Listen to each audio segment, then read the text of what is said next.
Nakatakdang magtapos sa darating na Biyernes ang balikatan exercises. Ngayong araw, naisagawa pa rin ang iba pang aspeto ng maritime strike kahit lumubog ang barkong gagawin sanang target.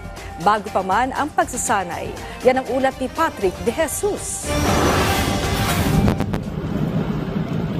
Kuha ito nitong Lunes ng umaga habang hinihila ang dating BRP Miguel Malvar mula sa Sangli Point, Cavite. Magsisilbi sana itong target ng maritime strike exercise ng balikatan na isasagawa 40 nautical miles mula sa baybayin ng Zambales. Pero bago pa man magsimula ang pagsasanay, lumubog ang barko pasado alas 7 ng umaga dahil sa masamang kondisyon ng dagat.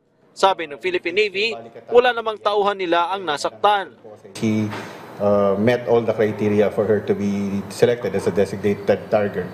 However, due to rough sea conditions that we are currently experiencing in the exercise box and with its long service life as is expected, she took on a significant amount of water and eventually sank.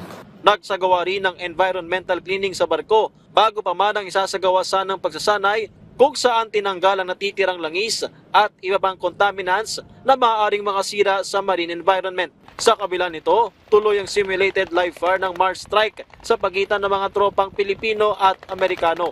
The training will integrate ground, maritime, and air-based sensors and shooters in a combined joint fires network as the Philippines and U.S. Joint Task Forces exercise command and control while exercising combined warfighting capabilities. Higit 80 anyos na ang barko na nakapagsilbi mula pa noong World War II bago magretiro noong 2021.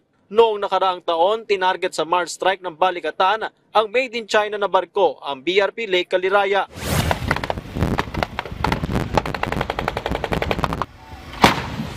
Nagpapatuloy ang iba pang pagsasanay ng balikatan kung saan noong weekend pinaputok ang iba't ibang asset ng Pilipinas at Amerika sa Apari, Cagayan sa counter-landing live fire exercise o pagpigil sa tangkang pananakop mula sa dagat, kabilang sa ginamit ng howitzers, light tanks at javelin missiles. Dito ay lumipad din ang F-16 at F-18 fighter jets ng US kasama ang Apache attack helicopters para magbigay ng closed air support. Sa Balabac, Palawan, pinangunahan ng 3rd Marine Brigade ang amphibious landing exercise o pagbawi sa isang isla. Kasama sa pagsasanay ang US Armed Forces at Australian Defence Force habang nagsilbing observer ang Japan Ground Self-Defense Force at UK Royal Marines. Hanggang sa Biyernes magtatagal ang Balikatan 2025. Patrick De Jesus para sa Pambansang TV sa Bagong Pilipinas.